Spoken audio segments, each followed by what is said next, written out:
Good morning folks, 21st Century Caveman here. Hope everybody's well, hope everybody's happy. So just in case you're wondering, I haven't become a member of the clergy. But today we're going to be talking about hair, in particular Alopecia areata and how I deal with it. I'll reset the camera and get back to you. Right then, so Alopecia areata is believed by the experts to be an autoimmune condition whereby the immune system mistakenly attacks the hair follicles, causing hair loss. Typical examples of this are small circular looking patches on the scalp which can be smooth and go right back to the skin, or for example in my case they can simply be patches of thinner hair, and as you can see in this example the hair's still there but it's gone white. And as in any condition, there are always a number of contributing factors, and I believe that in my case it was caused by severe stress and possibly made worse by some medications which I'm currently on to combat this, in particular sertraline, although I can't prove it. The bottom line is it's there. I can't do anything about it except to try and manage it in the best way I can, and it doesn't really bother me, to be honest, but I realise that a condition like this can actually have a major detrimental effect on the mental health and emotional well-being of certain individuals, particularly women. And of course there are always a number of different ways we can manage it. We can go for the comb-over, we can start dragging hair from different parts of the body, we could go on eBay and get ourselves some magic pills, or we could seek the advice of an old hag and get her to knock up a poultice in the hope that it will encourage some magical hair growth. Obviously start on the part of the body which, is less obvious, just in case it goes pear-shaped. Or of course we can go the nuclear option and do surgery. There's a DIY option, or we can go to the experts. But as these pictures indicate quite vividly, even if you pay a lot of money to a supposed expert, there's no guarantee you're actually going to end up with a decent result. So as you can see, we're in the salon today and we have a couple of pieces of equipment at our disposal, namely some hair cutters and an electric shaver. To complement these we have a mirror so we can see what we're doing, and a nice cape which I purchased from Amazon about a week ago.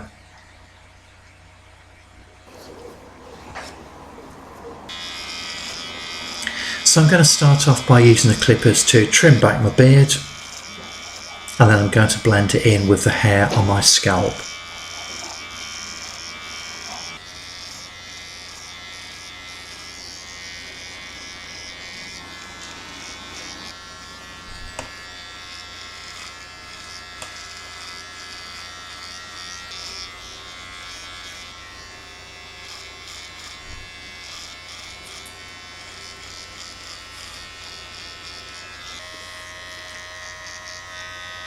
So the whole process then takes about 20-25 minutes,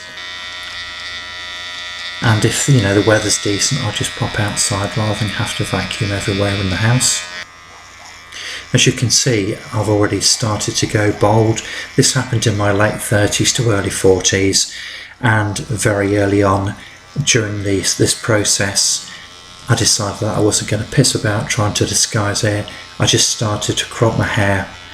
I started off, I bought a pair of clippers actually. I started off with a number 2, this progressed to a number 1, and 2 or 3 years when it became worse I just went straight to a 0.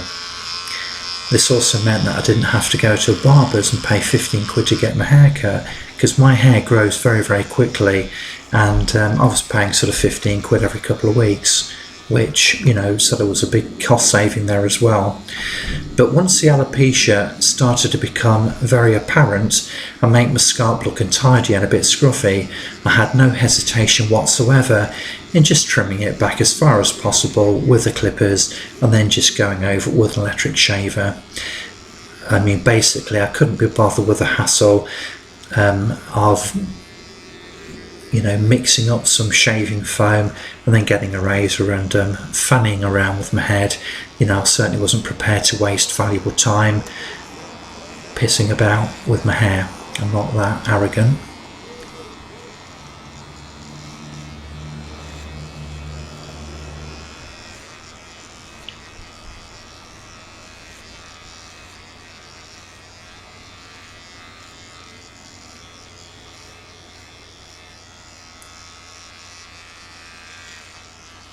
Now you can see the bigger patch at the to the back of my scalp here, and that appeared about 2 years ago. And initially I thought it, because I wear a baseball cap very regularly, I thought it might be the buckle on the back of the baseball cap just rubbing against my scalp and causing friction and causing hair loss. But as the patch became larger and other patches started to appear in other places on my scalp, in no particular, it was a completely random pattern, it became clear that, it was probably caused by alopecia. So anyway, look, part one of the process is completed. I've finished with the hair clippers, and now I'm going to dig out the electric razor and start going over my scalp to trim back the hair. So this gets it really, really close, and is really the next best thing to having a wet shave and all the faff that ensues.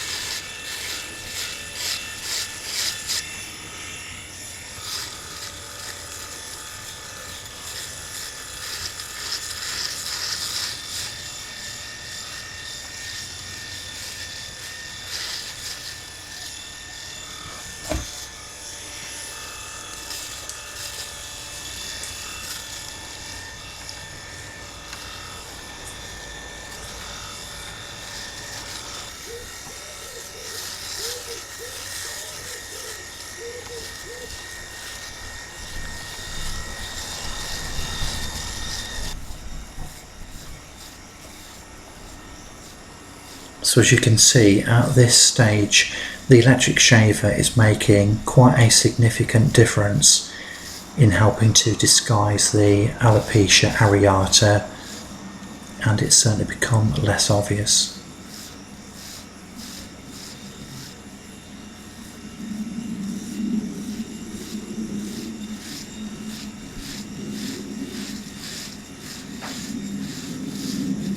So this process then takes about 20 to 25 minutes, and then I'll just jump in the shower and get rid of any excess hair, etc.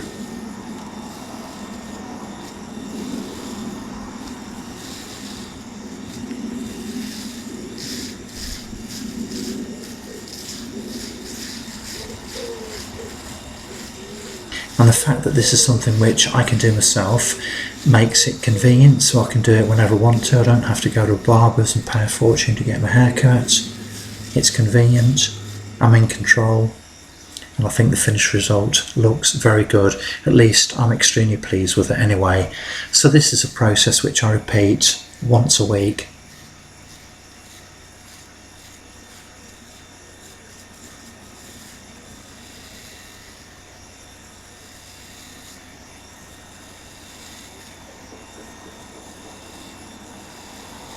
So we're coming to the end now.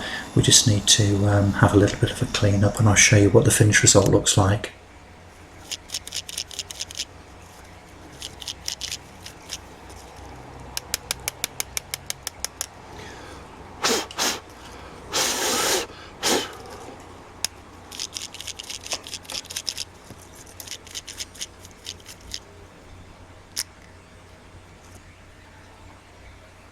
There we go, schmicko.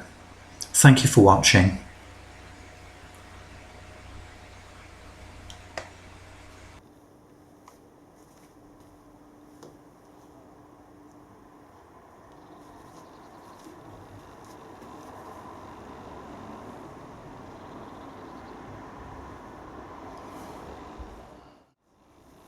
Oh.